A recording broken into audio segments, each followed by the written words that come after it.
Hai, selamat datang di alur cerita film Cinema Cell. Film kali ini berjudul Distrik B13 yang rilis pada tahun 2004, menceritakan tentang seorang pemuda yang berusaha menyelamatkan adiknya dan tempat tinggalnya sendiri, yaitu Distrik B13. Ia juga akan dibantu oleh seorang polisi.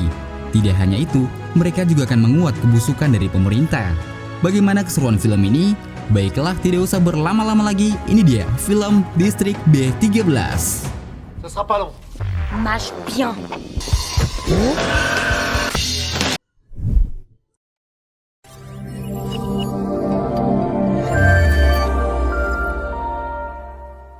Film dimulai dengan sebuah informasi bahwa pada tahun 2010 di Prancis, untuk menghadapi kejahatan yang semakin merajalela, pemerintah akhirnya membangun tembok isolasi di wilayah-wilayah yang dianggap rawan kejahatan.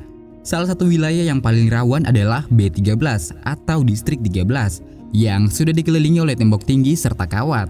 Polisi juga tidak melindungi wilayah tersebut dan hanya menjaga perbatasan saja untuk memastikan tidak ada yang keluar maupun masuk ke Distrik 13. Kini, penjualan dan penyebaran obat-obatan haram di Distrik 13 semakin merajalela yang dikendalikan oleh kelompok-kelompok gangster. Blok-blok di dalam Distrik 13 juga dikuasai oleh pimpinan-pimpinan gangster, termasuk sebuah apartemen yang dikuasai oleh pria bernama Leito, di mana Leito adalah sosok yang sangat membenci narkoba dan juga membenci ketidakadilan. Suatu hari, geng sebelah yang dipimpin oleh Taha memerintahkan para anak buahnya yang diketuai oleh Keito mendatangi apartemen tempat Leito berada. Keito mengatakan jika kedatangannya hanya ingin bertemu dengan Leito. Kedua penjaga itu pun beralasan jika bos mereka tidak ada di sana. Namun Keito berusaha mengakrabkan diri dengan para penjaga itu, juga memberitahu bahwa dia tidak membawa senjata. Tapi ketika ada kesempatan, Viens pas foutre ta merde, K2. Je viens faire une visite de courtoisie. On t'a dit. On revient plus tard. Bon, le direct est passé, ok? Oh, tout doux les gars, regardez. Et pas une arme sur moi. Un vrai curé. Qu'est-ce que tu lui veux, aller? Il a des affaires à moi. Et je vais les récupérer. T'inquiète pas, ils sont avec moi. ternyata Leito telah mengambil narkoba seberat 20 kg milik geng Taha. Dan kini, preman-preman Taha memburu Leito di apartemennya. Leito yang berada di kediamannya lantai 10 segera menghancurkan 20 kg narkoba tersebut dengan cairan pemutih, karena dia tahu sebentar lagi akan diserbu. Sementara Keito dan preman-premannya telah sampai ke lantai 10. Mereka membunuh dua penjaga di sana dan mendapatkan informasi di mana unit Leito berada. Mereka diperintahkan oleh sang bos untuk membawa Leito hidup-hidup. Lalu ketika akan mendobrak unit milik Leito, tiba-tiba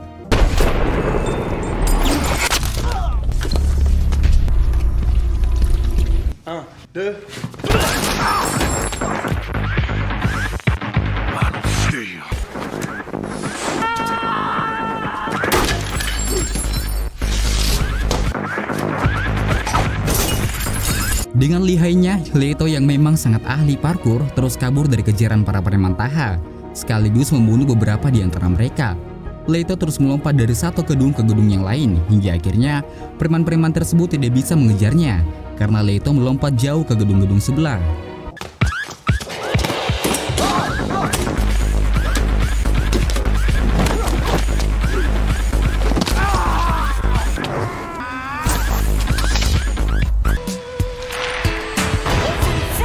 Taha pun sangat murka karena mereka tidak bisa menangkap Leito.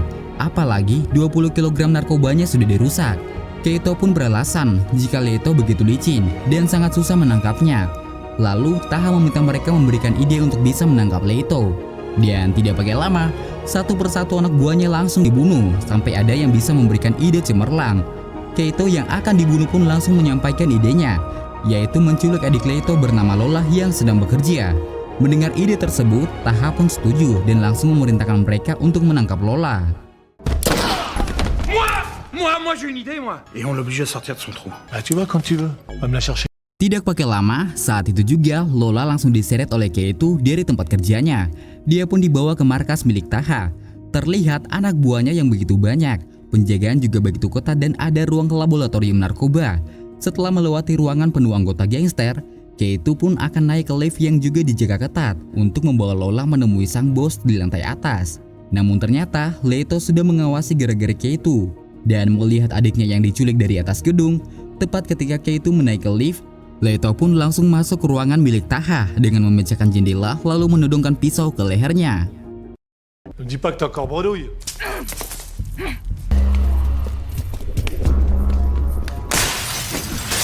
Là, ma gueule, alors ça t'inspire? Pousse pas, Cadeau. Tout va bien. On reste calme. C'est une bande de chiens enragés qui va se retrouver sans maître. Et ça, je pense pas que ça soit... Agar nyawa Taha bisa selamat, Leto meminta dua hal. Pertama, jangan pernah ganggu tempat tinggalnya, dan jangan ada lagi pengedaran dalam radius 500 meter dari markasnya.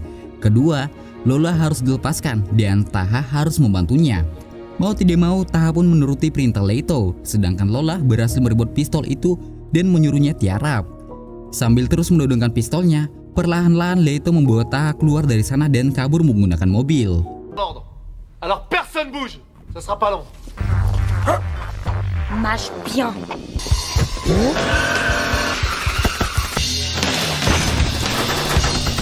Leto membawa Taha ke pos polisi di perbatasan distrik dan meminta mereka untuk bertemu dengan Pak Inspektur yang bertanggung jawab di sana, tepat ketika Ketu dan preman-premannya datang menyusul. Di sana, Leto bertemu dengan Pak Inspektur dan memberitahu jika Taha adalah gembong narkoba besar, juga menunjukkan bukti-bukti sedikit narkoba dagangannya. Leto berharap polisi-polisi di sana bisa memenjarakan Taha, tapi yang seperti kalian duga, Pak Inspektur dan kawan-kawan tidak bisa berbuat apa-apa, karena pemerintah Prancis akan menyediakan pos polisi di sana dan selanjutnya hanya penjagaan biasa di perbatasan. Selain itu, mereka juga takut dengan jumlah geng Taha di luar yang 3 kali lipat lebih banyak dari polisi yang berjaga di sana. Alhasil, Leto pun langsung dimasukkan ke dalam sel, sedangkan Taha dibebaskan begitu saja.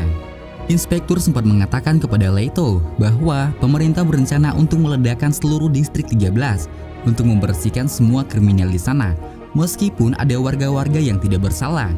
Dengan tersenyum bahagia, Taha pun membuat Lola pingsan dan membawanya pergi begitu saja.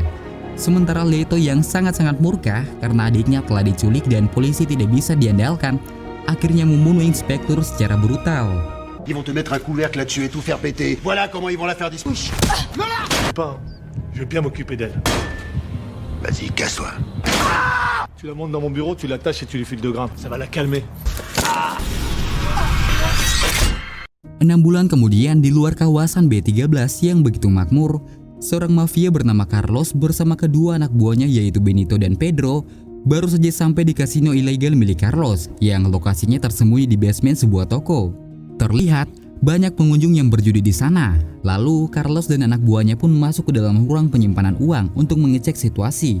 Salah satu anak buahnya melaporkan kejanggalan bahwa terdapat 2 polisi yang terlalu lama berada di dalam toko. Selain itu, terlihat sekelompok polisi khusus yang siap menyerbu kasino. Carlos pun terkejut melihatnya dan dia menyimpulkan bahwa salah satu anak buahnya adalah polisi yang menyamar. Karena Pedro adalah anak baru, Carlos yang curiga dengannya pun langsung membunuhnya. Tapi ternyata... Il y a 11, voilà ce qui est passé dans la rue. Comment est-ce que tu peux être sûr que celui qui te le propose c'est vrai? T'es un petit malin, toi.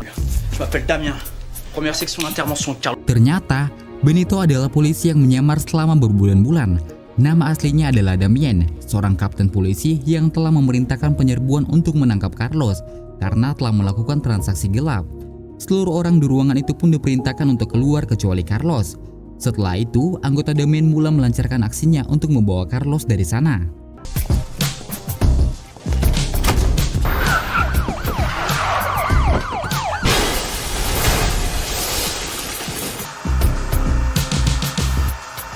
Anak buah Carlos terus menembaki pintu dan akan menjebolnya. Sementara Carlos sudah ditangkap oleh polisi di atas gedung dan tali pun diturunkan untuk menyelamatkan Damien. Akan tetapi pintu sudah keburu dijebol dan untuk sementara Damien pun sembunyi di balik pintu. Lalu seluruh musuh dihabisi dengan skill bela dirinya yang di atas rata-rata. Dépêchez-vous, ça commence à chauffer.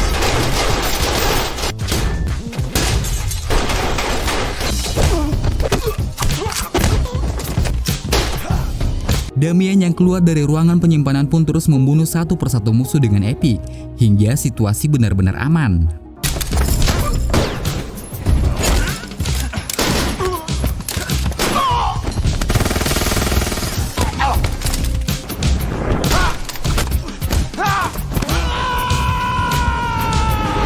Misi penggebrekan kasino dan penangkapan Carlos pun sukses besar.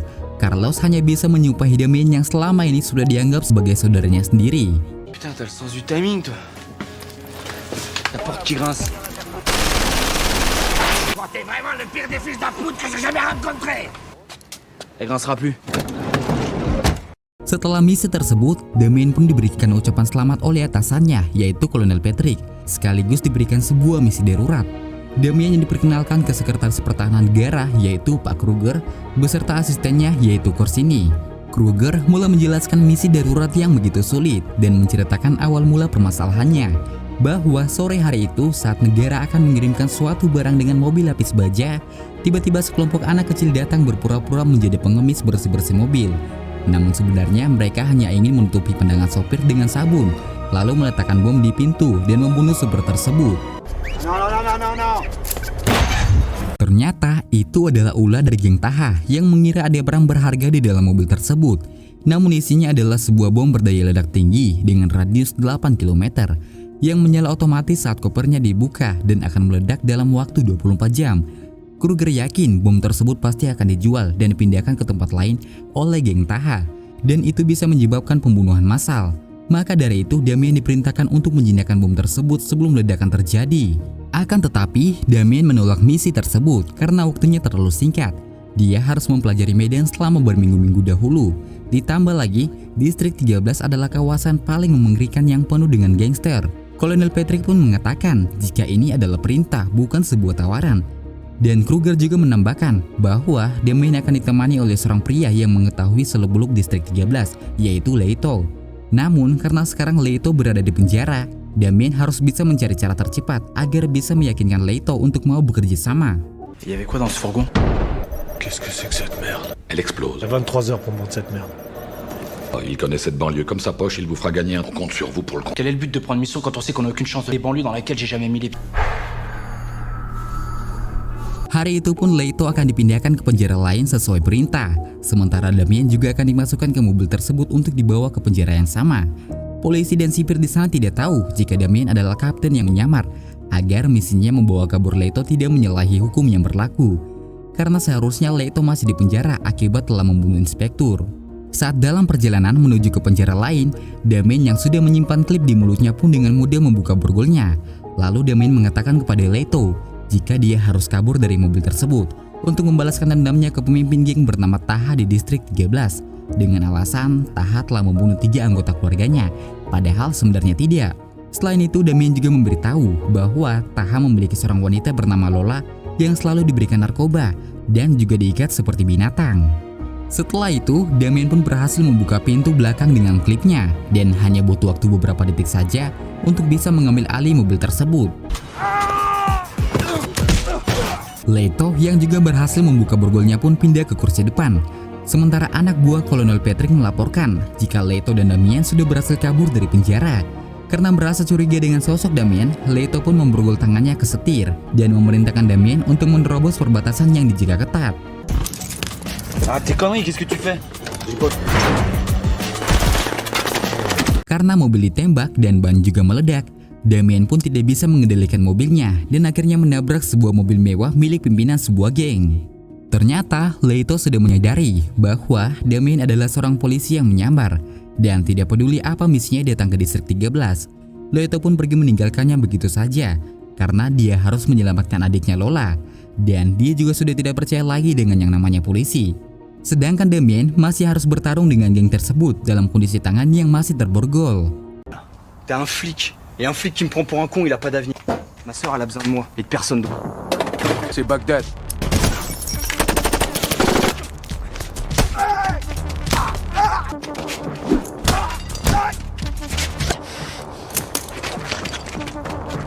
Di markas geng Taha, terlihat Lola yang bersimpu di kaki Taha dan sangat lemas karena terus dicekoki narkoba setiap hari. Tak lama kemudian, Keito pun datang memberi kabar bahwa Leito berhasil kabur dari penjara 1 jam yang lalu dan sebentar lagi dia pasti akan menuju ke markas untuk menyelamatkan adiknya. Dari kejauhan, Leito yang sedang memantau Taha langsung disikat oleh Damien dan tangannya langsung diborgol sebagai balasan yang dilakukannya tadi. Ternyata Leito bisa tahu Damien adalah seorang polisi dari caranya bergerak dan bertarung yang terlalu rapi, tidak seperti petarung jalanan di sana. Mereka pun sempat berdebat. Leito beranggapan bahwa Damien sama seperti polisi kebanyakan yang selalu mengikuti perintah atasan. Sedangkan Damien merasa bahwa Leito tak lebih dari preman kriminal yang tidak taat hukum dan tidak bisa diajak kerjasama. Padahal sebenarnya mereka berdua ini sama-sama baik. Damien pun lalu memberitahu bahwa misi sebenarnya di dalam distrik 13 yaitu terdapat sebuah bom yang akan meledak dalam 2 jam lagi dan itu bisa memusnahkan seluruh penduduk di sana, bahkan yang tidak bersalah sekalipun. Maka dari itu, Damien ingin mengajak kerja sama Leto karena target mereka berdua sama yaitu Taha. Leto bisa mendapatkan adiknya sedangkan Damien bisa menjinakkan bomnya.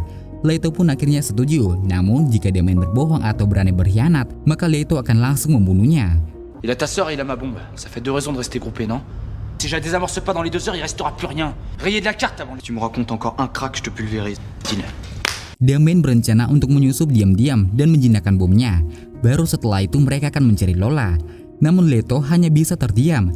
Dia pun lalu meminjam telepon Damien yang disimpan di alas sepatu.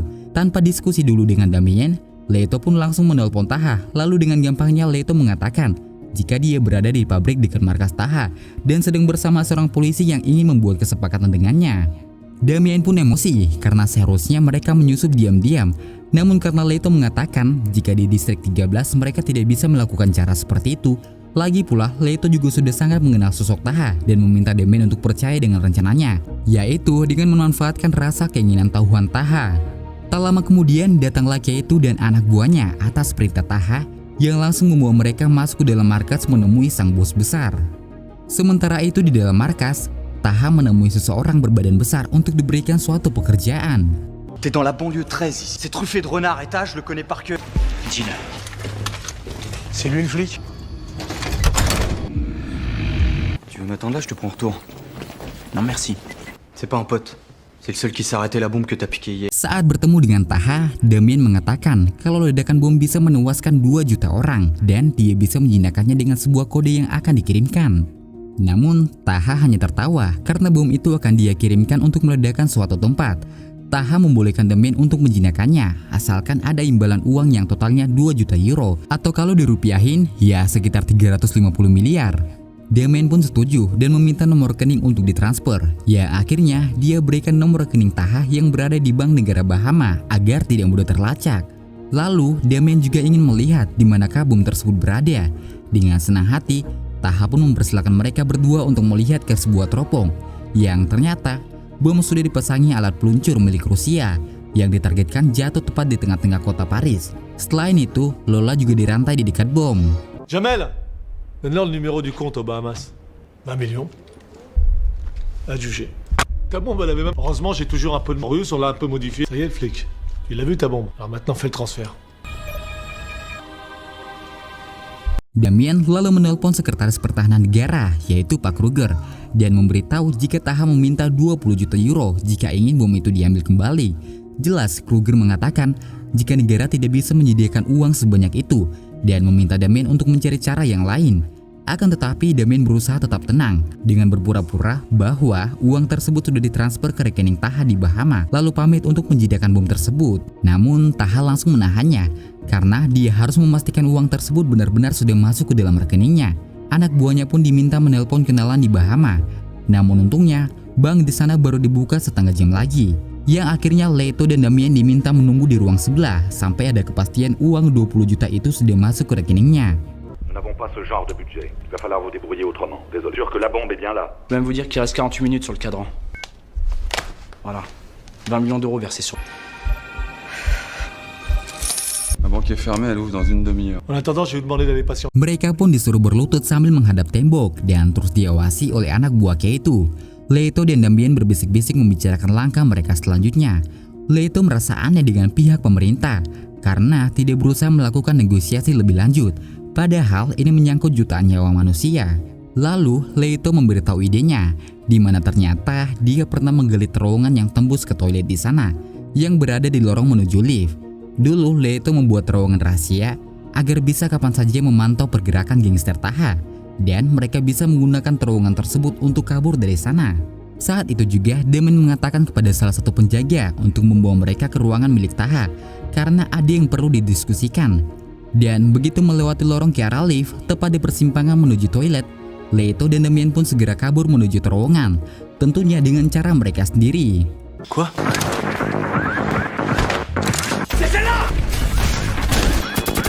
Taha yang murka karena bisa-bisanya mereka berdua kabur, akhirnya menembak mati seorang yang bertanggung jawab. Taha pun semakin emosi karena ternyata Damien berbohong dan tidak ada uang yang masuk ke rekening bank di negara Bahama. Tapi bukan hanya itu saja, akuntannya mengatakan jika seluruh uang milik Taha yang berada di bank-bank berbagai negara sudah habis tak tersisa. Akuntan ini yakin dengan nomor rekening Bahama yang sudah diberikan tadi, entah bagaimana caranya rekening-rekening bank yang lain juga ikut dikuras oleh pemerintah. Il a bluffé? Ouais. M'en doutais. Bahamas, Riyad, Karachi, tous, même Londres. Dis-moi, si t'as plus d'argent, comment tu vas faire pour nous payer cette semaine? Anak buah geng Taha pun mulai ragu karena sekarang bosnya telah bangkrut dan tak ada harganya lagi di mata mereka. Taha pun berusaha meyakinkan jika dia masih punya banyak uang cash di dalam berangkas. Namun tak ada satupun dari mereka yang percaya. Bahkan Kaito sendiri tidak mau memberikan senjatanya ke Taha sampai akhirnya Cadeau ton flingue, merde! J'ai encore de l'argent au coffre au sous-sol et celui-là n'est pas prêt de me le goûter.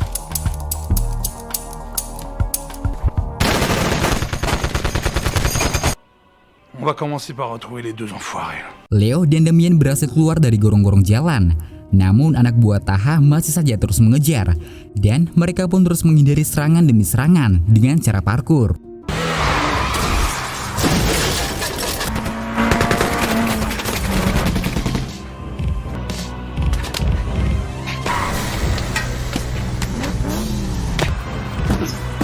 Police! Leto dan Damien yang bertemu kembali pun lanjut menuju ke arah gedung yang terdapat bom di atasnya. Namun sayangnya mereka dikepung saat berada di bawah gedung tersebut. Tak lama kemudian, Kaito datang. Tapi alih-alih mereka berdua dibunuh, Kaito meminta Leto dan Damien segera menjinakkan bomnya demi kebaikan seluruh warga distrik 13. 10 menit lagi, bom akan meledak. Mereka pun bergegas naik ke rooftop. Akan tetapi, masih ada si manusia berbadan besar. Tendangan Damien tidak bisa membuatnya terjatuh. Balok-balok beton juga mudah dihancurkan olehnya. Bahkan saking kuatnya, tamparan orang ini mampu membolongi tiang beton. Jelas, kekuatan Damien tidak setara dengannya, dan Leto pun langsung membantu dengan mengikat banyak tali di tubuhnya, hingga dia sama sekali tidak bisa bergerak, dan Damien pun melakukan serangan terakhirnya.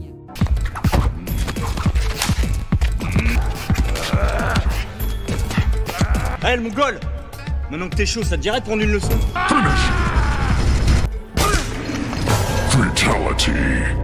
Di saat yang sama, Lola yang sudah sadar memutuskan untuk bundir daripada dia harus disiksa terus-menerus.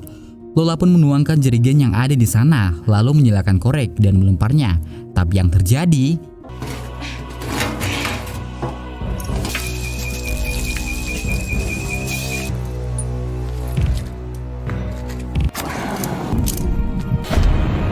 Leto lalu datang menyelamatkan adiknya, sementara Damien terus mencari sinyal agar bisa menelpon Kruger dan meminta kode untuk mematikan bom tersebut.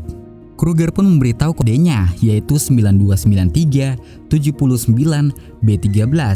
Akan tetapi ketika Damien akan memasukkan kode tersebut, Leto pun langsung menghentikannya karena kode itu terasa sangat ganjal. 9293 adalah nomor zona wilayah tersebut. 709 adalah tanggal hari ini, sedangkan B13 adalah nama distriknya. Menurut Leto, bom tersebut memang bertujuan untuk meledakkan seluruh distrik 13 karena semua angka kodenya cocok dengan distrik 13. Namun Damien menganggap itu semua hanyalah kebetulan saja, dan sebagai seorang prajurit, dia harus menyelesaikan tugasnya. Leto pun menyimpulkan bisa jadi kode tersebut bukan untuk menjinakkan, tapi justru membuat bom tersebut meledak. Dan ini semua hanyalah perangkap. Mereka pun akhirnya bertikai. Damien sudah memasukkan kode sampai huruf B dan Leto pun langsung menyerangnya. C'est l'inverse. Mais l'inverse de quoi? Si au lieu d'arrêter la bombe, t'étais en train de la mettre en marche. Elle était pas censée arriver jusqu'ici. Alors pourquoi alors un code pareil complètement lié? Pergelutan pun terjadi. Dari yang awalnya mereka kompak bekerja sama, sekarang harus saling menyerang karena berbeda pandangan. Waktu kurang 2 menit lagi, Damien berhasil memencet satu angka dan tersisa angka terakhir, yaitu 3 untuk menyelesaikannya. Namun Leto terus menyerang Damien dan membawanya ke tempat yang lebih jauh. Leto berusaha menyadarkan temannya itu bahwa mungkin memang inilah tujuan pemerintah, membangun tembok di sekeliling distrik 13, yaitu untuk membersihkan seluruh area dengan cara meledakannya. Selain itu, Kruger pasti telah mengarang cerita bahwa mobil lapis baja diserang karena jelas-jelas mereka melihat mobil tersebut berada di markas Taha dengan kondisi yang baik-baik saja. Itu artinya Kruger tahu jika pengiriman bom tersebut pasti akan terendus oleh geng Taha dan akan diluncurkan ke pusat kota. Maka dari itulah Kruger meminta Damien yang bisa dikorbankan dan dikambing hitamkan demi keberhasilan misi peledakan tersebut. Elles sont où les traces d'explosion et la porte pulvérisée? C'était peut-être pas le même phare marqué qu'il y a plus un seul fonctionnaire. Plus de poste, plus d'école. Et comme problème, alors ils ont fait un mur autour. Et maintenant ils vont nettoyer, c'est tout. On va tous sauter. Ouvre les yeux, Damien, tu vois pas qu'ils en ont rien à foutre de cette banlieue? Ils ont appelé leur meilleur chien de garde en marche. Et tu vois, tu l'as super rempli ta mission. 1 menit lagi bom akan meledak. Namun Damien masih kekeh dengan pendapatnya. Dia terus berusaha memencet kode angka terakhir sampai akhirnya tepat ketika Damien akan memencet angka 1, Lola yang sudah sadar sepenuhnya pun membantu kakaknya menahan Damien. Faire mourir en assumant les conneries de mon...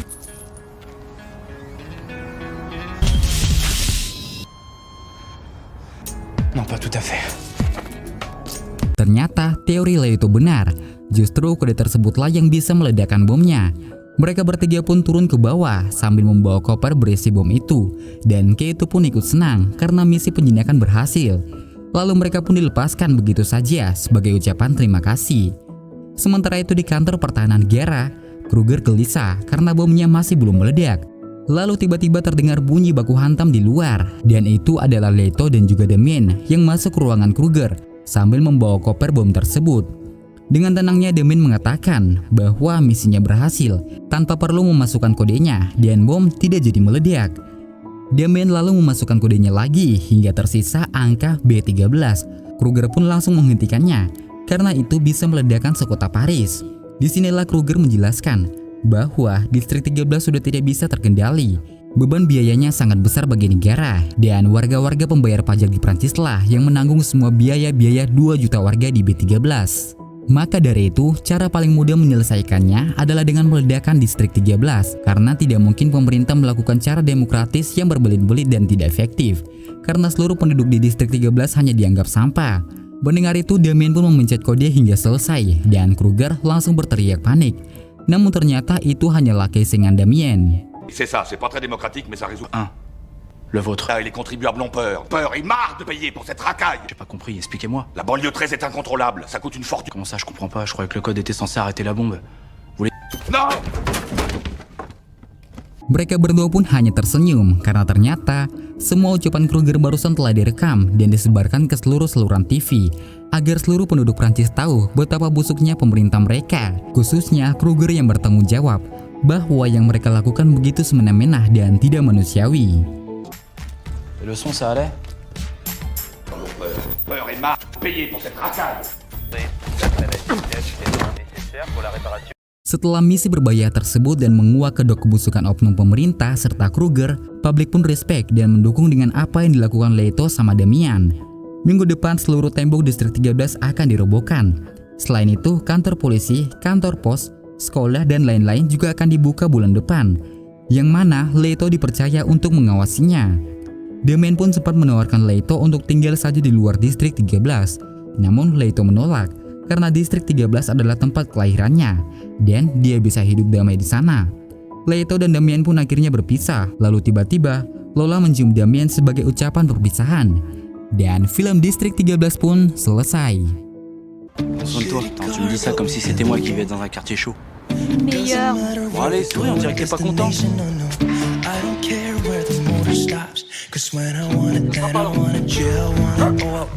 Mâche bien.